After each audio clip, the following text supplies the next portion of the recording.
ఉత్తర దక్షిణ ధృవాలను కలిపే అర్ధవృత్తాలను రేఖాంశాలు అంటారు. లాంగిట్యూడ్ అనే పదం లాంగిట్యూడో అనే లాటిన్ పదానికి సంబంధించినది. దీని అర్థం నిడివి, వ్యవధి, పొడవు.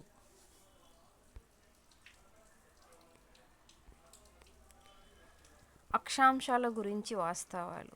అక్షాంశాలు ఒకదానికొకటి ఎప్పటికీ కలవవు, సమాంతరంగా ఉంటాయి. భూమధ్య రేఖ నుండి ఉత్తర దక్షిణానికి దూరాన్ని కొలవడానికి ఇవి ఉపయోగపడతాయి. అక్షాంశాలు భూమధ్య రేఖకు సమాంతరంగా ఉండే అదృశ్య రేఖలు. రేఖాంశాల గురించి వాస్తవాలు. రేఖాంశాలే మధ్యాహ్న రేఖలు. రేఖాంశాలు ప్రామాణిక రేఖాంశం నుండి తూర్పు పడమరలకు దూరాన్ని కొలుస్తాయి. రేఖాంశాల పొడవులో సమానంగా ఉంటాయి. రేఖాంశాలు భూమధ్య రేఖ వద్ద దూరంగా ఉండి ధృవాల వద్ద కలుస్తాయి. రేఖాంశాలు అదృశ్యంగా ఉండే నిలువు వరసలు. ఇవి ఉత్తర దక్షిణ దిశలలో ఉంటాయి.